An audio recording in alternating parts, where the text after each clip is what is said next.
नमस्कार साथियों, मैं संयम जैन नई ताज़ा न्यूज़ में आपका स्वागत करता हूं। अभी सरकार ने तेज गर्मी को देखते हुए स्कूलों की छुट्टियां कर दी हैं ताकि बच्चों को गर्मी से बचाया जा सके। पहली क्लास से लेकर नर्सरी से लेकर 8वीं क्लास तक के बच्चों की छुट्टियां की हैं, तो ऐसे में बच्चों का ख्याल रखना बहुत ज़रूरी है, क्योंकि सरकार ने भी बताया है कि बच्चों का ख्याल रखें, आप घर पर ही रखें।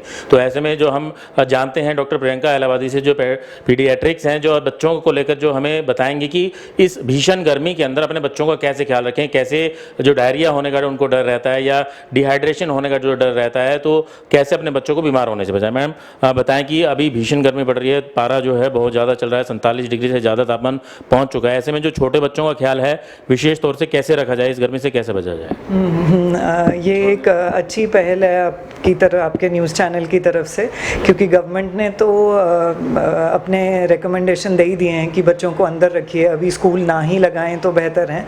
उन सब के साथ साथ जो चीज़ें हम एज डॉक्टर्स उनको एडवाइस कर रहे होते हैं वो डेफिनेटली यही है कि बाहर का खाना अवॉइड करें। सबसे पहले अनकवर्ड खाना अवॉइड करेंगे, पानी अच्छे सोर्स से लेंगे जो कि बॉइल्ड हो या आरओ किया गया पानी हो।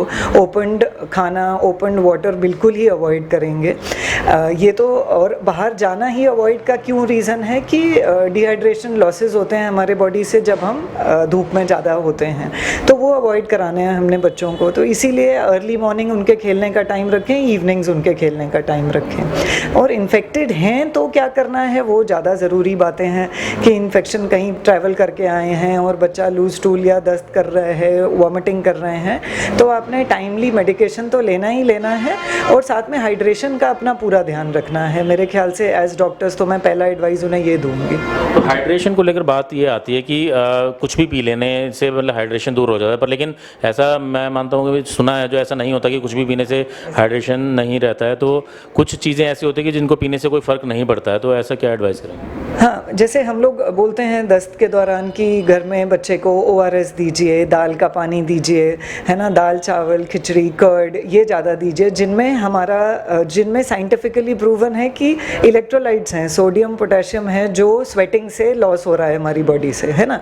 ज़्यादा पसीना आ रहा है हम इसको खो रहे हैं, या ज़्यादा लूज स्टूल हो रहे हैं हम इसको खो रहे हैं। वॉमिटिंग में भी बॉडी से पानी के साथ इलेक्ट्रोलाइट्स निकल रहे होते हैं, तो हमने उनको रिप्लेस करना है, जो कि रिप्लेस होएगा दाल चावल खिचड़ी कर्ड, दाल का पानी, ORS, नींबू पानी जिसमें हम नमक चीनी दोनों डालकर बना रहे हैं। तो ये चीज़ें हैं जिनसे हम उनको रिप्लेस कर रहे हैं। जब हम अमूमन पेशेंट से पूछते हैं कि हाइड्रेशन कैसे मेंटेन कर रहे हो, बोलते हैं हम फ्रूट जूस पिला रहे हैं। फ्रूट जूस का ये मतलब नहीं है, इनफैक्ट वो और डिहाइड्रेशन करा रहे होते हैं, है ना।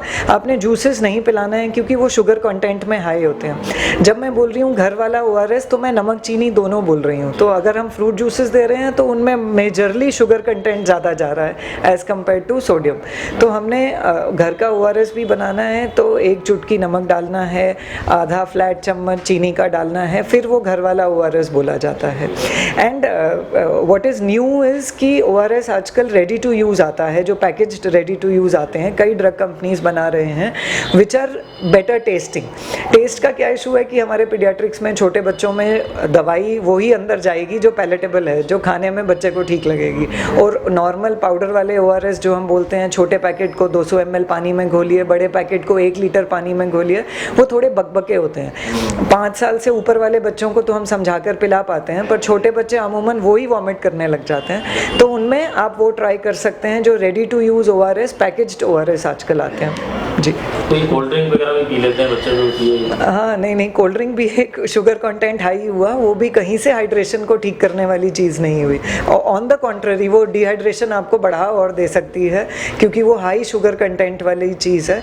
तो सॉफ्ट ड्रिंक्स और एरेटेड ड्रिंक्स तो बिल्कुल भी हाइड्रेशन कवर करने के लिए नहीं आती हैं, डेफिनेटली नॉट। दूसरी बात अगर आपने कहा कि बाहर के खाने से बचना चाहिए, तो बाहर के खाने से बचना चाहिए, हर कोई कहता है कि बचना चाहिए, पर लेकिन एक थोड़ा सा अगर हम अपने दर्शकों को बताएं कि क्यों बचना चाहिए, मतलब क्या कारण रहता है कि जिसकी वजह से बाहर का खाना जो है नुकसान कर सकता है, खासतौर से गर्मियों में?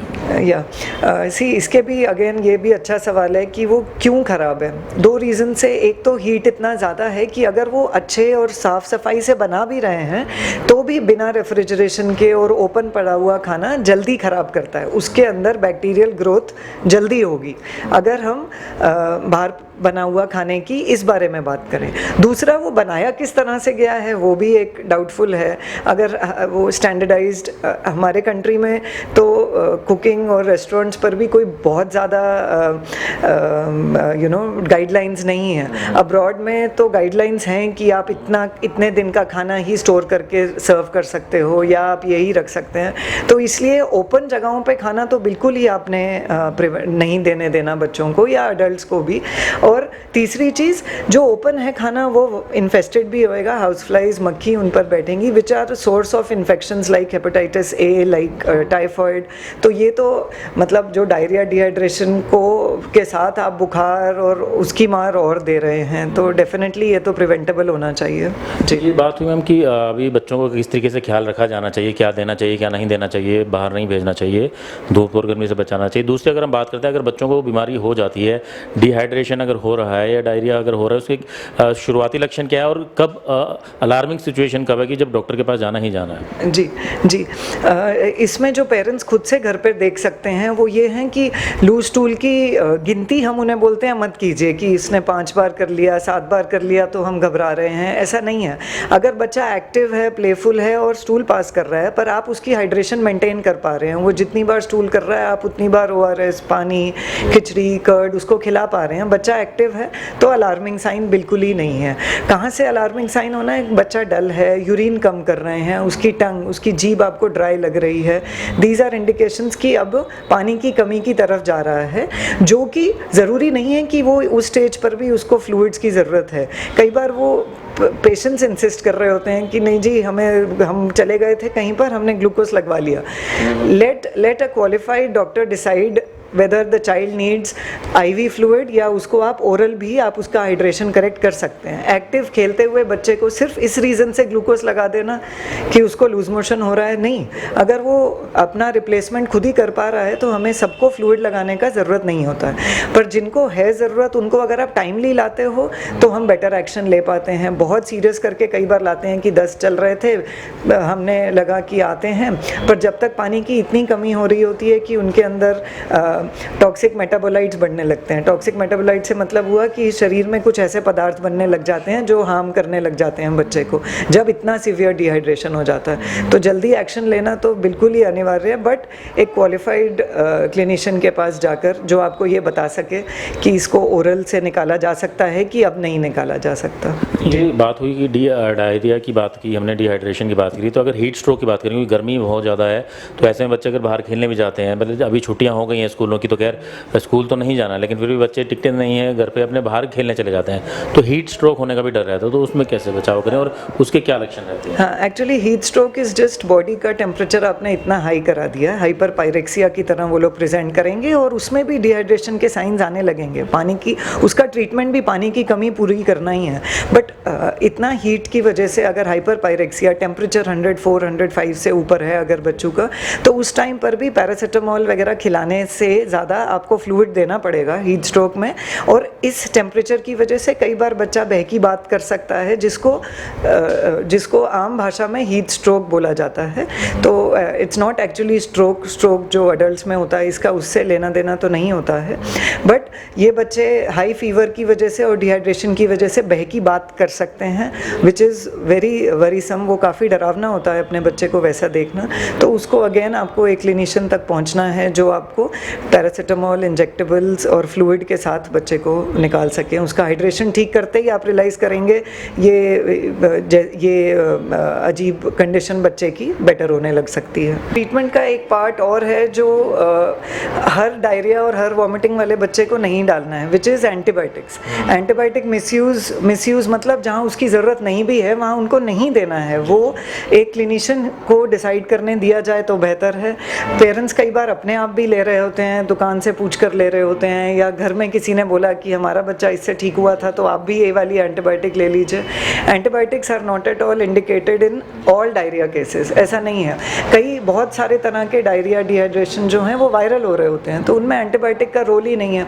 एंटीबायोटिक से प्रॉब्लम क्या होने लगती है कि दे आर बिटर टेस्टिंग, वो गैस्ट्राइटिस कराती हैं, वो उल्टी जैसी फीलिंग कराती हैं। तो और जो हम थोड़ा बहुत हाइड्रेशन मुंह से पिलाना चाह रहे थे, वो एंटीबायोटिक लेते लेते बच्चा वो भी पीना बंद कर देता है। तो सब में एंटीबायोटिक का रोल नहीं है। कुछ तरह के हैं जो तेज़ इन्फेक्शन पेट का करा रहे हैं या जो डाइसेंट्री करा रहे हैं जिसमें ब्लड इन स्टूल आने लगता है, उनमें हम भी एंटीबायोटिक डालते हैं, बट नॉट ऑल केसेस। तो वो भी पेरेंट्स अगर खुद से अवॉइड करें तो मुझे लगता है चिल्ड्रन विल फेयर बेटर। तो साथियों, आपने सुना डॉक्टर प्रियंका अलावती ने बताया कि जो सोनाक्षी अस्पताल में बैठती हैं पीडियाट्रिक्स हैं, सिंपल सा एक फंडा है कि बच्चों को धूप से बचाना, गर्मी से बचाना, सुबह और शाम को ही खेलने के लिए भेजें। दूसरा सबसे बड़ा और सबसे जो ज़रूरी जो बात है, सबसे बड़ी बात है कि डिहाइड्रेशन ना होने पाए। उसके लिए ज़रूरी नहीं है कि पानी सिर्फ सादा पानी पिलाया जाए, उसके लिए ORS दिया जा सकता है। नींबू की शिकंजी सबसे बढ़िया जो है डिहाइड्रेशन से बचाने का जो है साधन है। और जो दूसरा हम जो सोचते हैं कि हम जूस पिला दें या फिर कोल्ड ड्रिंक्स पिला के हम डिहाइड्रेशन से बच सकते हैं, ये मिथ है और ऐसा कुछ नहीं होता, और बल्कि बच्चों को नुकसान ही करेगा, क्योंकि जूस के अंदर हाई कंटेंट ऑफ शुगर जो रहता है। और ऐसा ही जो है कोल्ड ड्रिंक जो हमारे जो बाजार में पैकेज जो ड्रिंक्स आते हैं वो भी नहीं पिलाए जाने चाहिए। तो सिंपल जो हम घर में हम बिना खर्च के जो हम कर सकते हैं, नींबू पानी जो है शिकंजी अगर हम नमकीन और मीठी बना के पिलाएं तो बच्चों को डिहाइड्रेशन से बचा सकते हैं और गर्मी में होने वाली बीमारियों से और डायरिया से हम उनको बचा कर रख सकते हैं। सिंपल सा फंडा है। अगर फिर भी अगर कोई दिक्कत होती है, कोई लक्षण दिखते हैं डिहाइड्रेशन के और डायरिया के, तो उसके बाद हम डॉक्टर से कंसल्ट कर सकते हैं। लेकिन अपने लेवल पर जो है बच्चों के साथ हमें कोई भी जो एक्सपेरिमेंट नहीं करने हैं। अपने बच्चों का ख्याल अगर रखना है तो इन छोटी सी बातों का ध्यान रखें कि बाहर जो है खुले में जो हमें खाना जो है खुला हुआ खाना नहीं खिलाना है। जो बच्चों को जो अगर पानी हम जो पिला रहे हैं वो बिल्कुल साफ़ हो और बिल्कुल स्वच्छ हो, ढका हुआ पानी होना चाहिए, क्योंकि पानी से जो है सबसे डायरिया फैलने का जो है सबसे ज़्यादा डर रहता है अगर पानी शुद्ध नहीं है। तो इसी तरीके का हम अगर बच्चों को ख्याल रखें तो हम अपने बच्चों को स्वस्थ रख सकते हैं। और अगर उसके बाद भी अगर कोई दिक्कत अगर आपको होती है तो आप डॉक्टर प्रियंका अलावती से संपर्क कर सकते हैं। सोनाक्षी अस्पताल मॉडल टाउन रोड पर जो है वो बैठती हैं। तो कोई भी अगर जानकारी चाहिए बच्चों से संबंधित, अगर कोई भी अगर बीमारी हो तो आप यहाँ दिखा सकते हैं। मैं सैयम जान, कैमरामैन अशोक के साथ नई ताज़ा न्यूज़, हिसार। लेटेस्ट वीडियोस के लिए सब्सक्राइब करें हमारा चैनल नई ताज़ा न्यूज़ और दबाएं बेल आइकॉन ताकि आप मिस ना करें कोई भी अपडेट।